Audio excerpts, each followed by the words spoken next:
नमस्कार, मी डॉक्टर राजकुमार कोल्हे, सोबत आहे प्रेरणा कोल्हे. मी अध्यक्ष जान्हवीज मल्टी फाउंडेशन जनगणमन शाळा वंदे मातरम महाविद्यालय. आज आमच्या जान्हवीज मल्टी फाउंडेशनमध्ये आम्ही प्रति महाकुंभमेळा ही एक कार्यक्रम आम्ही आज आणि उद्या 2 दिवस म्हणजे 25 आणि 26 आम्ही साजरा करतो आहे. कार्यक्रमाचा मागचा उद्देश असा आहे की आपल्या या मुलांना, कारण की आमच्याकडे 3,500 मुलं आहे शाळापासून तर PG to PG प्ले ग्रुपपासून पोस्ट ग्रॅज्युएटपर्यंत. तर या मुलांना आपल्या भारतीय संस्कृतीचं, आपल्या सनातन संस्कृतीचं दर्शन व्हावं. कारण की हा जो कुंभमेळा प्रयागराजला होत आहे त्याचं महत्त्व काय आहे आणि नंतर ते 144 वर्षानंतर महाकुंभमेळा येणार आहे, पण तो खरोखरच होणार की नाही होणार. कारण की या माध्यमातून मला असं वाटलं की फक्त त्यांना याचं ज्ञान न देता क्लायमेट चेंज होत आहे.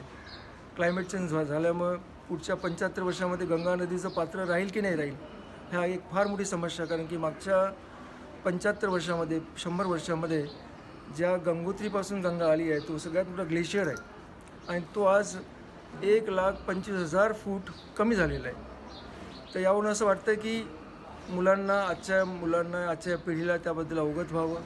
खरोखर त्या गंगा मातेचं पाण्याशिवाय जीवन नाही, पाणीचे जीवन आहे. कारण की आपल्या शरीरामध्ये सुद्धा 70% पाणी आहे. तर त्यामुळे पाण्याचं महत्त्व असावं, नदीचं महत्त्व असावं. आपण गंगेला मा म्हणतो आहे, यमुनेला मा म्हणतो आहे, सरस्वती म्हणतो आहे. या उद्देशातून आम्ही 2 दिवसाचा हा महापर्व समजा, ज्यामध्ये सगळ्या प्रकारच्या संस्था, ब्रह्मकुमारीज आहे, हरे राम हरे कृष्ण इस्कॉन आहे, इस्कॉन टेम्पल्स आहे, गायत्री परिवार आहे, जैन परिवार आहे, असे वेगवेगळे अनेक परिवार या ठिकाणी जुळलेत. आणि आजचा हा कार्यक्रम आम्ही जास्त गर्दी होऊ नये, भगदड होऊ नये याकरता खास नियोजन केलं. याच्यामध्ये पार्टिसिपेट केलं आहे. आज पण सरकारी शाळेतले मुलं आपल्याकडे येऊन गेले आहेत. म्हणजे त्यांना पण या गोष्टीचं महत्त्व कळलं. सांगण्यास तात्पर्य हेच आहे की यापासून मुलांना म्हणजे प्रात्यक्षिक करून दाखवल्यानंतर काय होतं की जास्तीत जास्त ते जीवनामध्ये लक्षात ठेवतील. त्यामुळे आम्ही वाहती गंगा, वाहती यमुना, 2 नदीचे 2 त्यांच्यासाठी घाट बनवले. आज बऱ्याच मुलांनी तिथं स्नान केलं. फक्त गंगा आणि यमुने, आम्ही गंगा आणि यमुनेचं पाणीसुद्धा इथं आणलेलं होतं. 7 नद्यांचं पाणी त्यामध्ये टाकलं.